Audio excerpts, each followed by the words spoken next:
गुणों के सहारे ही व्यक्ति सफल हो पाता है, मगर विनय और विवेक साथ हो तो शिखर छू लेता है। नमस्कार, गुड मॉर्निंग, बहुत बहुत स्वागत है आप सभी का स्टडी विज्ञान प्रकाश में। दोस्तों, आज है 7 नवंबर 2020 और दिन है शनिवार का। सोशल मीडिया पर अगर आप हमसे कनेक्ट होना चाहते हैं तो आप हमें @स्टडी विज्ञान लिखकर इंस्टाग्राम, ट्विटर, फेसबुक और टेलीग्राम पर आकर सर्च करके कनेक्ट हो सकते हैं। तो भारत में अंततः व्हाट्सएप ने अपनी यूपीआई सेवा शुरू कर दी है। हालांकि ये जो सेवा है अभी लिमिटेड लोगों को दी गई है, यानी कि ये परीक्षण का एक अंतिम दौर है। इसके बाद सभी के रोल आउट किया जाएगा। देखिए, यहाँ पर अभी कुछ करोड़ लोगों को, लगभग 2 करोड़ लोगों को जो है ये जो सर्विस है वो दी जा रही है। और भारत में व्हाट्सएप के यूजर लगभग 40 करोड़ हैं। और इसी के साथ आपको ये भी बता दें कि मंथली जितना यूपीआई ट्रांजेक्शन आप करते हैं उसका 30% ही अभी जो व्हाट्सएप के थ्रू आप कर पाएंगे। फिलहाल फ्रेंड्स, व्हाट्सएप ने शुक्रवार को कहा कि उसने national payments corporation of India से अनुमति पाने के बाद भारत में अपनी भुगतान सेवाओं की शुरुआत कर दी है। निश्चित रूप से व्हाट्सएप का इस्तेमाल लगभग हर स्मार्टफोन में होता है और बहुत आसानी से लोग अब अपना पेमेंट कर पाएंगे, तो ये बहुत ही अच्छी खबर है। और यूपीटीटी के बारे में कल तक तो न्यूज यही थी कि यूपीटीटी की परीक्षा 2020 में नहीं होगी। बात तो सही है, लेकिन ये परीक्षा 2021 के फरवरी महीने में ही होने जा रही है। कोरोना की वजह से यूपीटीटी की का जो आयोजन था वो 2020 में नहीं हो पाया, लेकिन इसे अंततः प्रशासनिक मंजूरी मिल गई है शासन की ओर से। और अब ये परीक्षा जो है वो फरवरी 2021 में आयोजित करवाई जाएगी। और ये भी मान रहा है बेसिक शिक्षा विभाग की यूपीटीटी में तकरीबन 15 लाख अभ्यर्थी शामिल होंगे।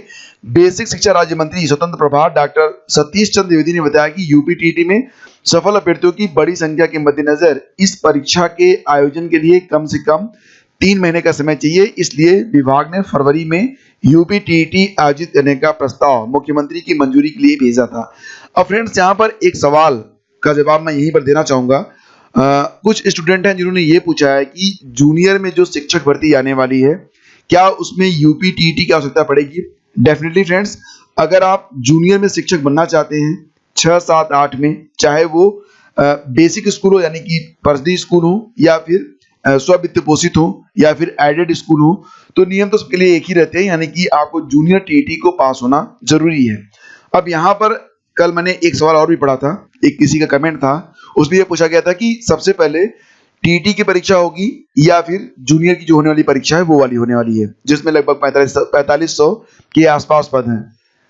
तो फ्रेंड्स, यहाँ पर मैं आपको बताना चाहूंगा कि अभी निश्चित तौर से तो ये नहीं कहा जाता, लेकिन मुझे यही प्रतीत होता है कि पहले यूपीटीटी होगी, उसके बाद ही जूनियर की जो भर्ती वाली परीक्षा है वो हो पाएगी।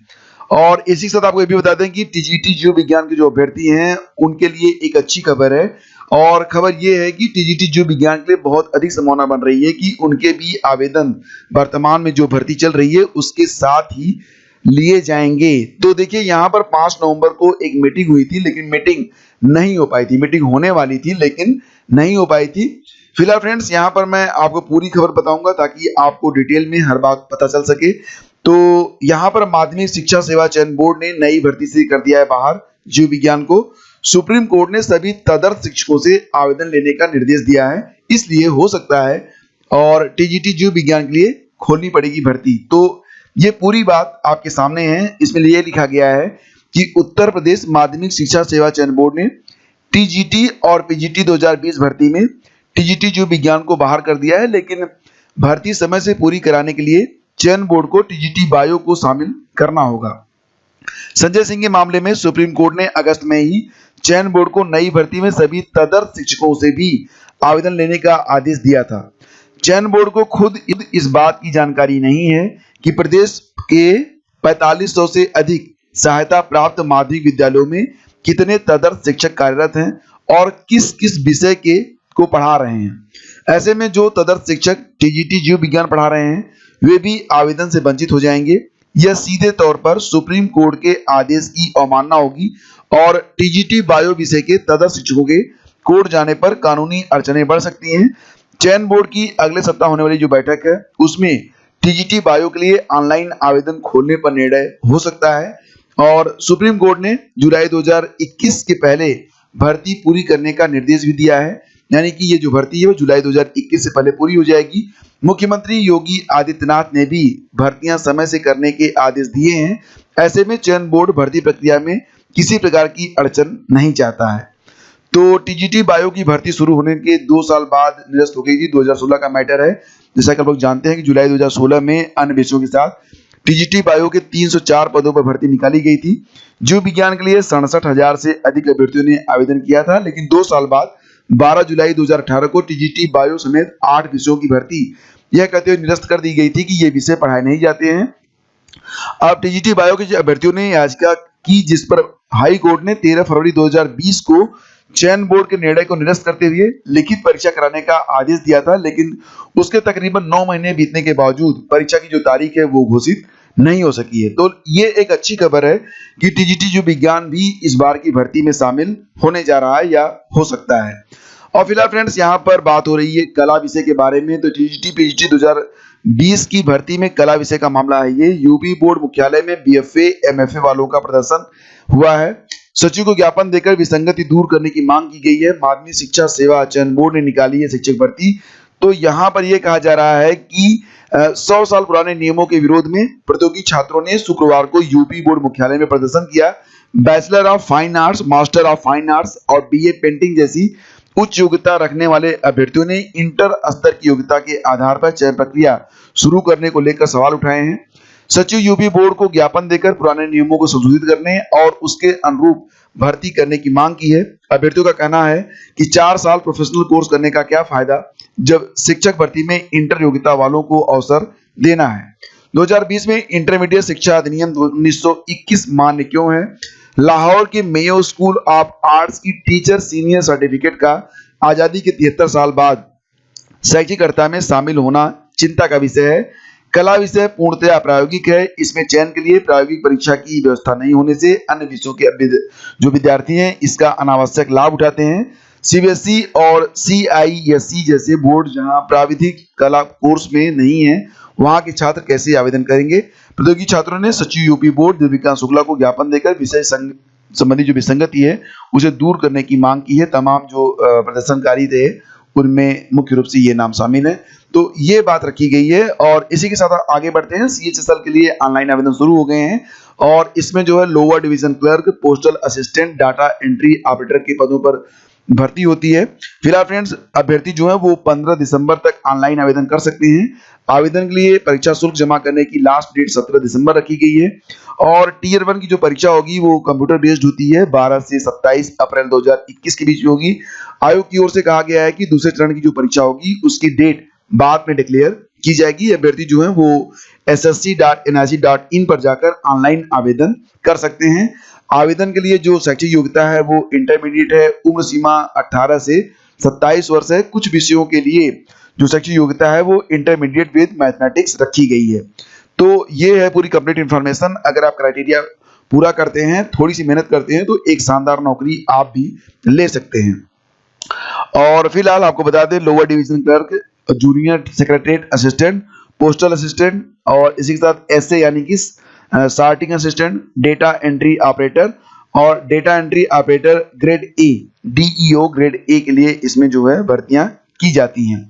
आरओ 2016 मुख्य परीक्षा जो है 22 और 23 दिसंबर को, इसके बारे में हम आगे चर्चा करेंगे डिटेल में। और उत्तर प्रदेश लोक सेवा आयोग की ओर से सहायक प्रबंधक गैर तकनीकी स्क्रीनिंग परीक्षा 2016 के लिए आवेदन करने वाले अभ्यर्थियों की परीक्षा 22 नवंबर को दोपहर 12 से 2 बजे के बीच होगी और प्रवेश पत्र आयोग की वेबसाइट पर अपलोड कर दिए गए हैं। फिलहाल फ्रेंड्स सामाजिक अध्ययन और गणित का पर्चा, डीएलएड का पर्चा, जो कि अभी कुछ दिन पहले भी एक पर्चा आउट हुआ था और ये कोई नई बात नहीं है। ऐसे जो शिक्षा माफिया हैं वो डीएलएड पूर्व में बीटीसी का पेपर लीक होने का यह पहला मामला है। इसके पहले भी पेपर लीक की घटनाएं हो चुकी हैं। पेपर लीक का मुख्य कारण है कि इसमें अच्छे नंबर पाने वाले प्रशिक्षुओं को शिक्षक भर्ती में वरीयता मिलती है। सरकारी टीचर बनने के लिए जो प्रशिक्षु हैं वो अपराध करने से भी नहीं हिचकते हैं। आज डीएलएड पूर्व में बीटीसी सेमेस्टर की परीक्षा मजाक बनकर रह गई है। नकल माफिया परीक्षा से आधा घंटा पहले ही पेपर आउट करके व्हाट्सएप पर वायरल कर दे रहे हैं। शुक्रवार को बीटीसी बैच 2013, सेवारत, मृतक आश्रित और 2014, 2015 डीएलएड प्रशिक्षण 2017 और 2018 अवशेष और अनुत्तीर्ण और डीएलएड 2019 द्वितीय सेमेस्टर की दोपहर 12 बजे से 1 बजे तक गणित और 2 से 4 बजे तक सामाजिक अध्ययन की परीक्षा थी। गणित का पेपर 11-28 और सामाजिक अध्ययन का पर्चा के साथ उसका हल 1:28 बजे ही व्हाट्सएप पर वायरल हो गया था। पेपर खत्म होने के बाद लीक हुए पर्चे से लोगों ने सवाल मिलाए तो पता चला कि जो प्रश्न पत्र व्हाट्सएप पर वायरल था उसमें और असली पर्चे में कोई फर्क नहीं था। बताया जा रहा है कि प्रश्न पत्र और उत्तर कुंजी 500 रुपए में बिक रही थी। प्रशिक्षु परीक्षा केंद्र के बाहर पेपर हल करके अंदर जा रहे थे। बहुविकल्पी प्रश्नों का उत्तर अपने प्रश्न पत्र पर ही पेंसिल से लिख ले रहे थे। इस मामले की जांच परीक्षा नियामक प्राधिकारी कार्यालय ने शुरू कर दी है। यह स्थिति जिले में राजकीय इंटर कॉलेज के अलावा अन्य केंद्रों पर भी है। सचिव परीक्षा नियामक प्राधिकारी अनिल भूषण चतुर्वेदी ने पेपर लीक से इनकार नहीं किया है। तो इसी के साथ ये भी खबर है कि साल पेपर संग पकड़ी गई छात्रा किया हंगामा।